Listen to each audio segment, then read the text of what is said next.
Classic Restos is proudly brought to you by Shannons Insurance, where you can be a member of the Shannons Club. Pace Farm, the enjoyable egg. Hare and Forbes Machinery House. And Gun Lake Quarries. Living on a nice property is one thing, but when that nice property plays host to an automotive haven, well, that could very well turn into a resort that you may never want to leave. And you're about to see one on this week's episode of Classic Restos.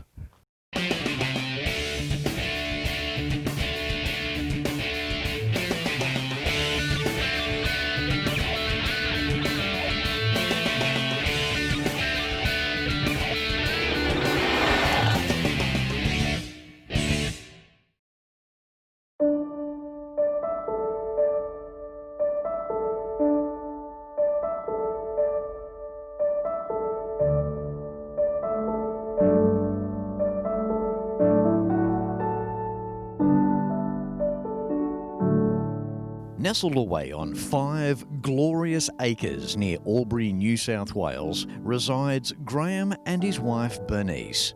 Almost 35 years of living here has now amounted to an automotive haven featuring a few sheds, housing vehicles that not only belong to the Robs but have been restored here as well.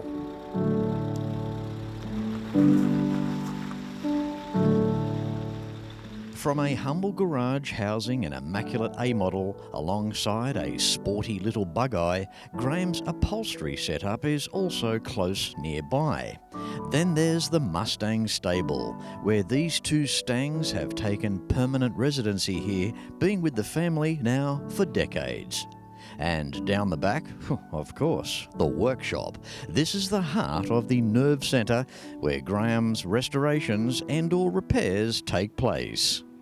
But first, here is what I call garage number 1 and the story of what is inside.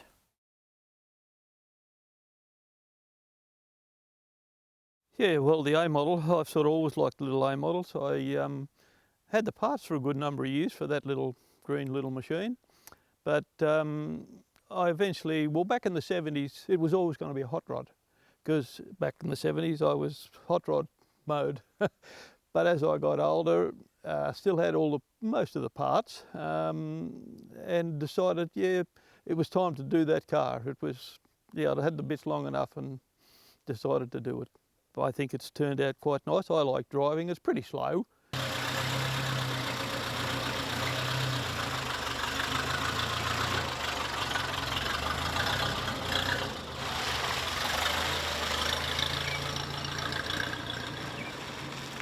But it's a nice old car, and as one of my wife's friends actually said, old cars make people smile, and I tend to agree with that. And I think if you had an A model back in 1928, which that one is, you'd have been fairly looked upon as doing fairly good in life.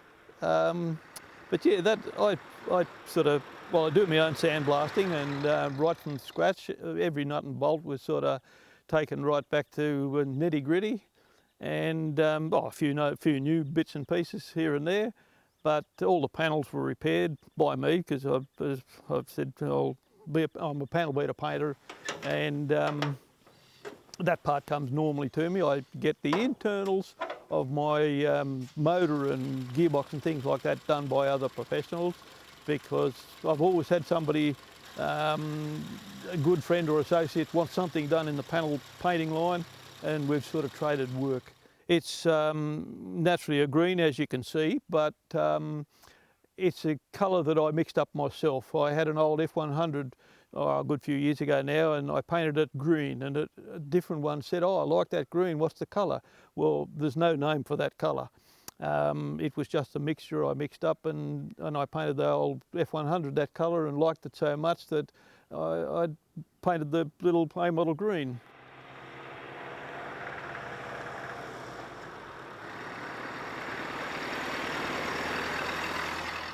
It goes quite well. It's yeah, a torquey little motor. It's as I said, it's not fast, but it's a good little motor, a good reliable little motor. And when I drive it, I feel pretty proud, because I know I've done 90% of the work myself. you feel 10 foot tall sometimes.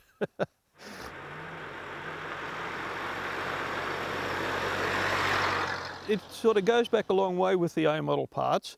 I had probably a couple of goes at it over the years, and a friend of mine imported an A model pickup bed, the little tray that goes behind one of these. He was going to build an A model roadster pickup, and while my friend Peter had that little A model body, I wasn't going to import one, so I could make it.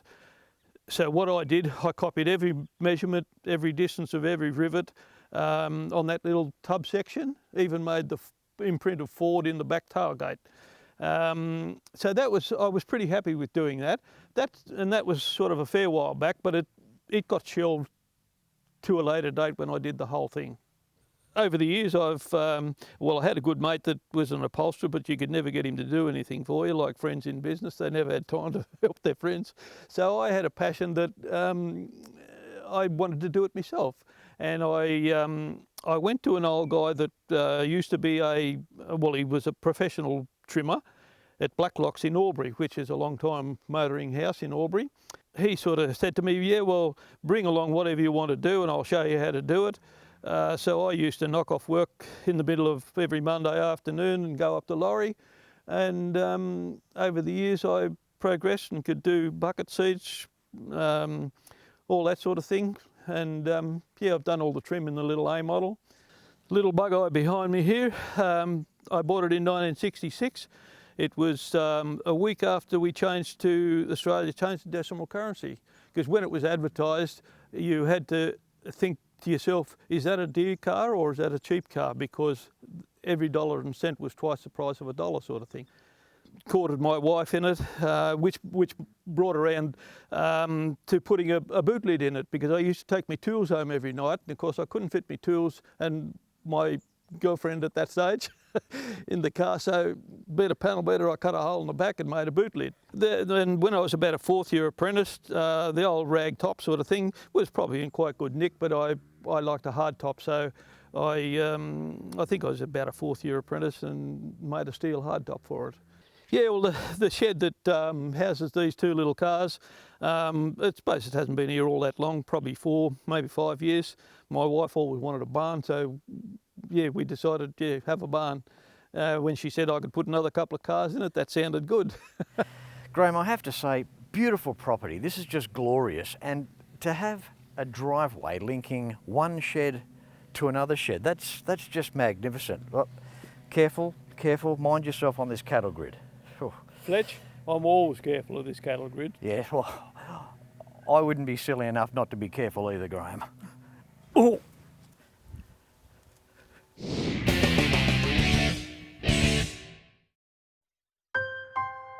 We've always had a few cars.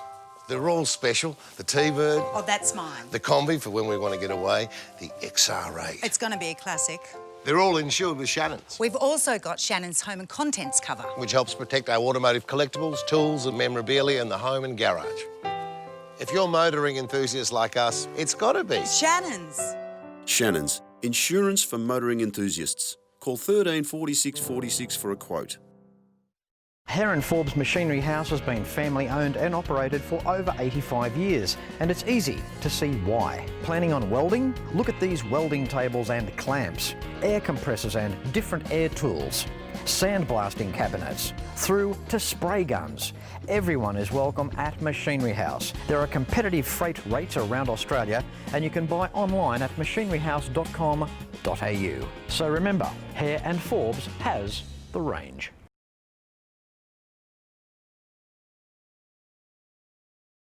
Well, I'm glad you got over your fall okay, Fletch. Thank you, Graeme. That was great. Well, now here we are outside Mustang Stables. What a beautiful part of your property. The Stangs are there side by side, a beautiful building. Wow, how old is this part of your property, Graeme? I suppose it would have to be going on 15 to 20 years at least. Yep. It was a 2-car garage, which I extended to 3-car garage because I wanted a third Mustang in it that's not in there now. But Okay, so you had the third one and it went, or you haven't acquired it yet? The third one I've had for probably 12 years and it's still half pulled to pieces, and a long way off a full restoration. Isn't it nice that Graeme's got the housing for a car 20 years before he's going to get it, but at least you know where it's going to go. Oh yeah, I've always pictured 3 cars sitting in there looking at the front of them like that. There's nothing like having that inspiration. The way it's turned out though, Graeme, is beautiful, and a little bit of memorabilia around the walls as well. It's, I guess this is the zone at the end of the day where a cup of coffee or a glass of red wine, this is where one goes to.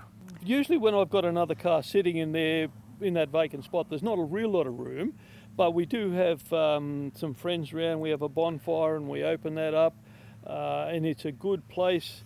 Well, sometimes we've had an outside function and it's bloody rained.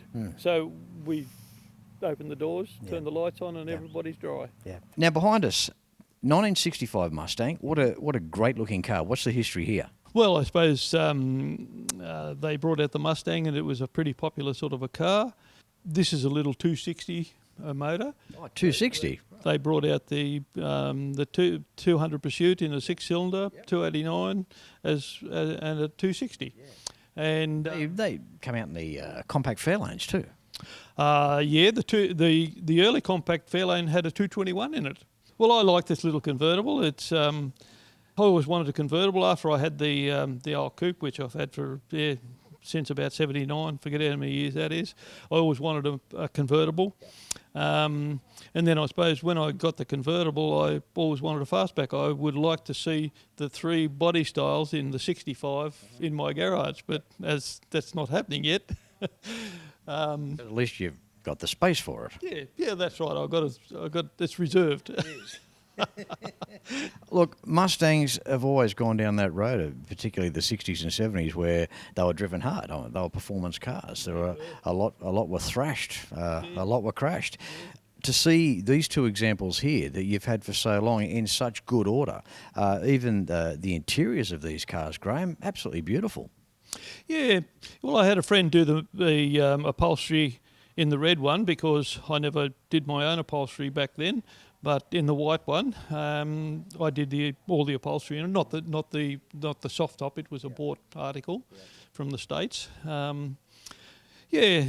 So they're pretty nice cars. A lot of you can pull up at a service station and a bloke will pull up in a BMW, late model BMW or such, and he'll say, "I like your car, mate." Exactly. And I think to myself, your bloody car does everything better than this one anyway, but you like my car. There's something about the finesse of the classic vehicle, and alluding to, as we did earlier, like how they were driven hard and raced. A lot of these cars have had more engine swaps than we've had hot dinners, so that's the other side too of getting cars with matching numbers in 2020 to have a car so old with original engines. Wow. Yeah, well, I think that it's good to have all those things in line because they're worth more money when the engines have the same number as they should have to the bodies, and yeah. Now, Graeme, this question, I guess, is like as though they're 2 of your kids, but out of both cars, is there a favourite? Definitely. The red one. Yeah. Why is that? Well, it's now a 5-speed manual, which wasn't normally, it was a manual, but I put a 5-speed in it, oh God, I don't know how many years ago, and it just sounds good. I like the feel of being able to change gears when I want them, and I just love this car. I remember I liked the Coupe over the convertible early in the stages because the roof line was better. I love keeping the cars period correct. I think if there's one mechanical modification that I do think is fantastic is that overdrive. To go from the 1-to-1 gearing to that overdrive is a great thing. But then again, having said that, pending what gear ratio you're running in the rear as well, we do a lot of where you live. Similar for myself. 95% of your driving is out on the freeway, so having a car with a 2.7 rear or a 3.08 rear is not so bad out on the open road. Yeah, well, it sort of lowers all your gearing and lowers your petrol consumption and makes the car quieter. It's just a really good conversion, which I did that conversion probably roughly when the XA Falcons come out with 5-speed. Wow. Yeah. fair while ago. When you look at some situations where you might have a 7-litre engine, a rotating assembly sitting at 4,000 RPM out on the freeway, where the thing could be doing 1,600 RPM or 1,800 RPM, still doing the same job. I mean, there's no need for the thing to be sitting at $4,000. I mean, you're just wearing it out, aren't you? Yeah, you are. Yeah, exactly. So there's a lot to be said for the gearing. Again, this is a car that's been with you and Bernice for many years. Yeah, well, when I was younger, I always liked the Mustang, and I bought this Mustang probably when the first fuel crisis come into fashion. I bought it in Sydney and drove it all the way home, and I felt like 10 foot tall. It was a bit of a pile of junk, but it drove okay.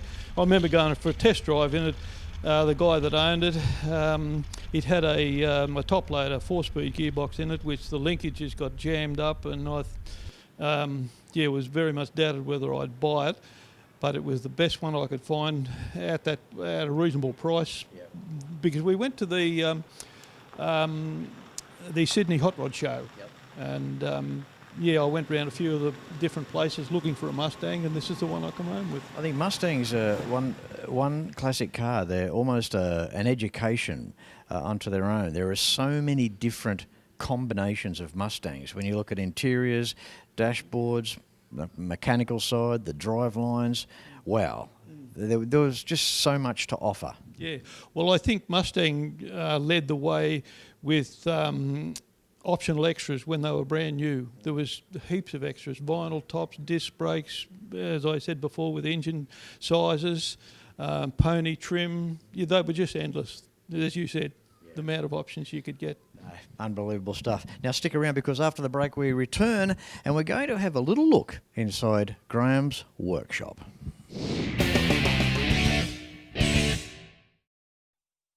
The Mini Cooper S is a real classic. It won the Monte Carlo Rally 4 times, plus the Bathurst 500. For us, it's like the Italian job every time we drive it.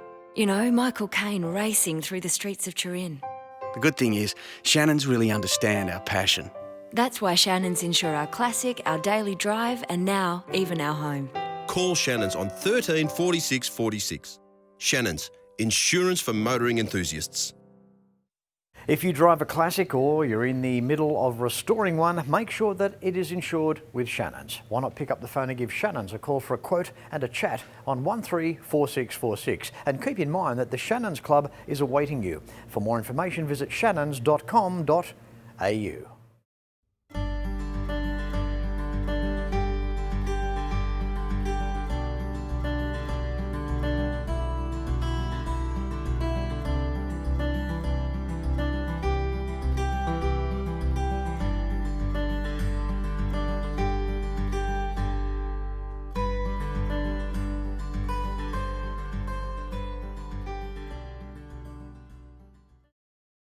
Okay, well, this is, as far as I'm concerned, where it all sort of happens.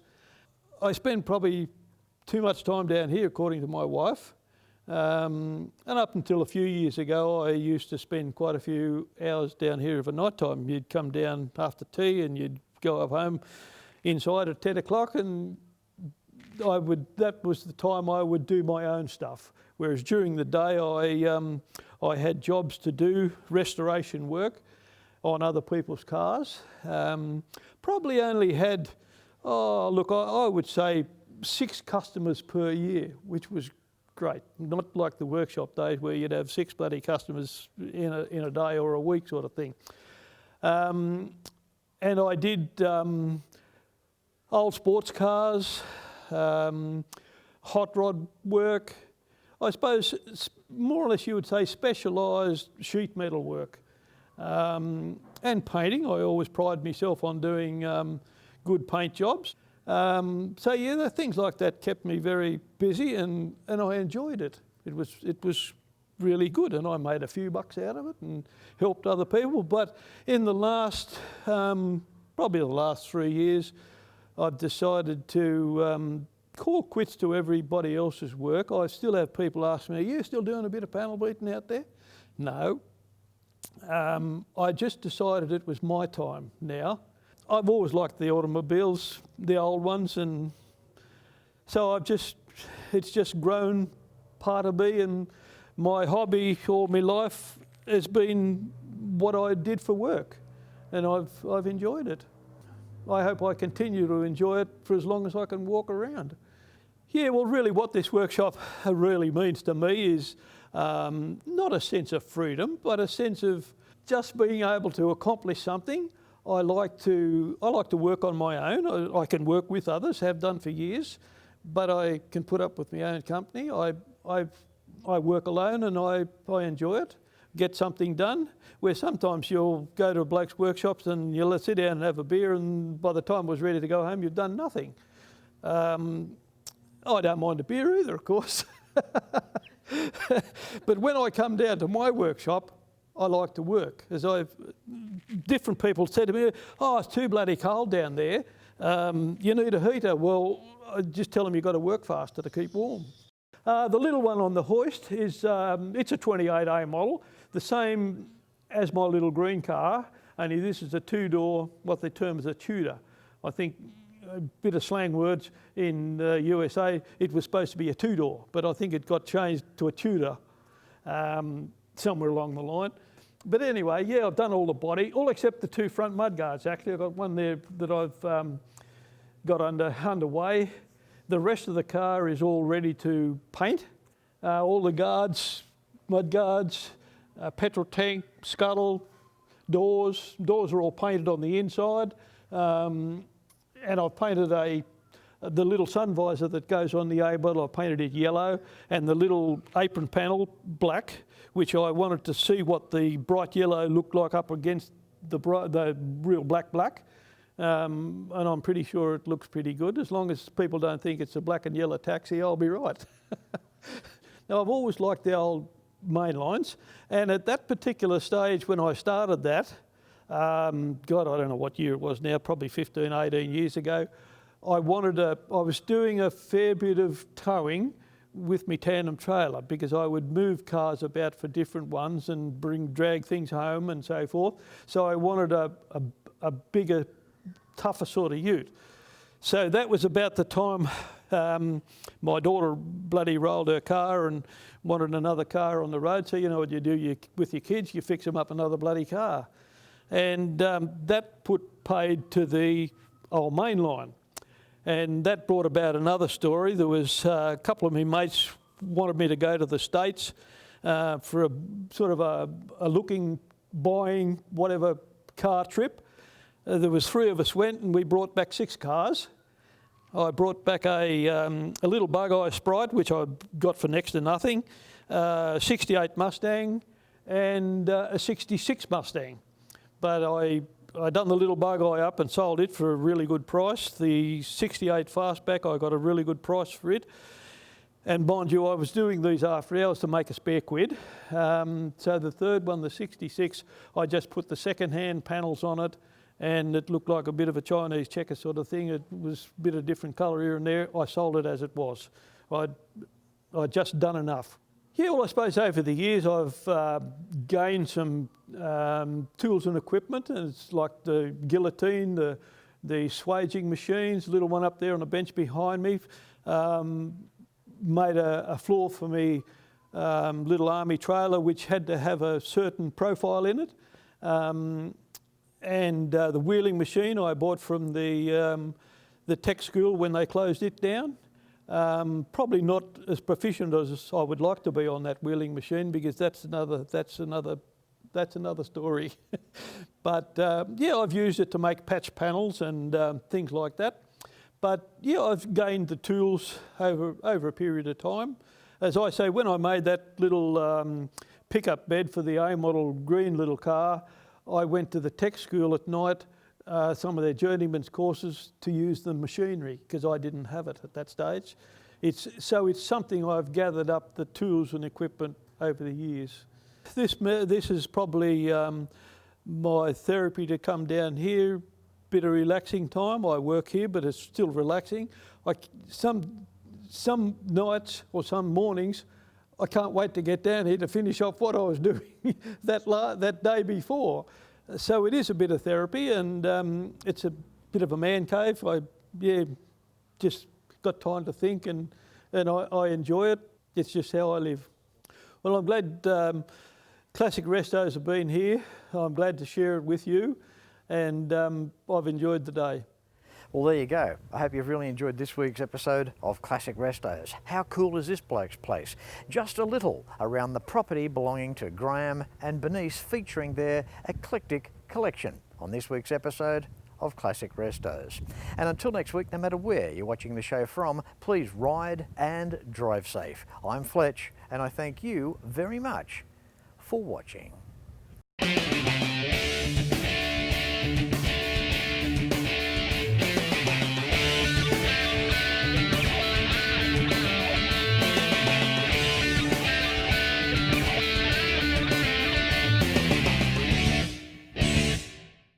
You can like and follow us on Facebook at facebook.com/ClassicRestosTV and watch catch-up episodes at shannons.com.au. Classic Restos is proudly brought to you by Shannons Insurance, where you can be a member of the Shannons Club. Pace Farm, the enjoyable egg. Hare and Forbes Machinery House. And Gun Lake Quarries.